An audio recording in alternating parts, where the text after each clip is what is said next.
so excited to be starting this new season with you guys. We are embarking on your summer wellness journey with Organic. So on this episode, we are going to be talking about how to embark on your summer wellness journey with Organic. I am so excited to introduce our dear friend and a renowned dietitian, Mr. Jake Andal. Hello! Hello, good afternoon. I'm very happy to be with everyone today. So Jake, tell us a little more about yourself. So, I am a nutritionist dietitian. So, I took up nutrition way back in 2013 to 2017. And after that, I worked for hospitals and in different institutions. Now, I'm working as a consultant for different brands, agencies, non-government organizations, promoting proper nutrition. And then I'm also pursuing medicine. So, I'm on my third year. So, besides studying medicine, on the side, I do a lot of projects with brands, agencies promoting nutrition. And I'm very happy to be here. We started way back in 2020, I think, no? Yeah, It's still the 4 pandemic. years. So from Pixels, now we are here in person. I know. What an upgrade. Yeah, what an upgrade. So, Jake, the summer season is here. And I know a lot of people are very concerned about maybe a beach body or looking a certain way. And as important as looks are, I'm pretty sure that nutrition is a little bit more important. So could you talk about how to stay healthy, especially during these summer times when there's a lot of drinking going on, a lot of food trips? How do you balance everything out?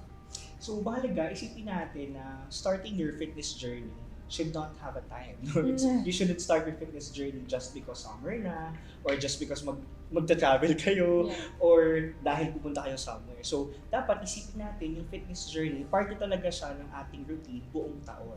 Yes. So, ang pangalawa, mahalaga, iset natin, bakit ba tayo mag-start ng mga fitness journeys? Kasi, the reason, may mga times kasi, di ba, it would be very toxic or parang you would feel na nagpa-plateau ka na, you wouldn't have changes. And then, pwede kasi magkaroon tayo ng lifestyle change burnout. Especially if very superficial yung naging reasons why you're embarking on this journey. So, mahalaga na yung core on why you do things for yourself should be strong. Para pag nagiging plateau na yung changes on your body, you could go back and then you would strive further pa because you have a strong foundation why you do it. And pangatlo, always look at the long term. Kasi sometimes, pag tayo, di ba, sa mga viewers natin, usually, ang goal natin, pumayat para sa wedding or pumayat dahil pupunta tayong Boracay, etc. Pero after that, ano na yung gagawin natin or ano na yung masusunod? So, ito yung nakakalimutan natin. What do we do long term? Kasi ang health naman natin, hindi naman siya nababago short term, within a month, within 2 months or 3 months. We need to do changes in our lifestyle para mabago siya long term at maiwasan natin magkasakit. That's very interesting. Thank you so much. So you explained that you not only are so you've explained that not only are you a consultant for multiple brands, especially about topics of nutrition and diet, you're also studying med. So you probably have a very, very tight and busy schedule. So I kind of wanted to ask, what set you off on this wellness journey? Like, what started this passion for wellness? So way back when I was in college, nakita ko na napakalaki pala ng ginaganon pa ng role ng nutrition sa madaming mga sakit at sa pag-iwas ng mga sakit. Kung titingnan natin, nabanggit ko kanina, our health is a culmination of all of our health choices. And in a day, we eat like 3 or 5 times a day. So we do 3 to 5 choices that can impact short-term and our long-term health. So ibig sabihin, if we will just change these 5 choices we do in a day through food consumption, malaki yung posibleng maging epekto to in the long run. And that's the reason why I fell in love with nutrition science.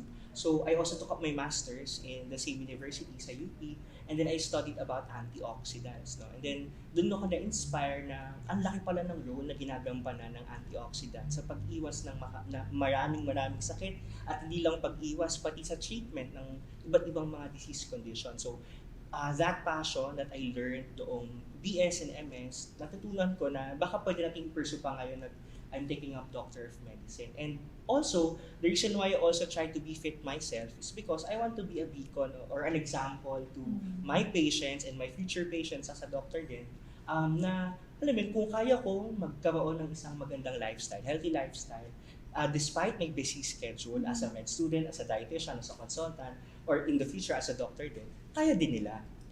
Yes. I really love that message of that nutrition and wellness is so in reach. I feel like we always overthink and we think, oh, I can't do that. Like, I'm too busy, or I'll do it next week or something, when life is meant to be lived now. Really appreciate that. So I've known you since 2020. We met virtually though. So could you tell my listeners a little bit about how you met Organic and why you chose to sort of come into our Purple family? So, I think, match made in heaven talaga yung naging interaction natin. Kasi, way back in 2020, the pandemic, I'm also finishing my thesis that time on antioxidants. So, my study was about the antioxidants and its effect on diabetes ng mga local berries na meron tayo sa Philippines. And then, I learned that you are looking for a nutritionist for one project, and then I got referred by a friend. And now, from then on, nagtuloy-tuloy na yung natin, no, mga engagements natin, because we're on the same page on what we're trying to tell our viewers or tell the consumers na napakahalaga ng role ng antioxidants. And from then on, I started incorporating your product then on my fitness journey and my fitness journey of all my patients then as a dietitian. And nakikita naman natin na nagkakaroon talaga ng improvements. And that's because antioxidants talaga are very effective in managing a lot of diseases. So if you're a dietitian, your bread and butter would be diabetes patients. No? So as much as 4 out of 5 of my patients that get referred to me as a dietitian, meron silang diabetes mellitus to some extent. And so it really coincides with the pag-aaralan ko na it really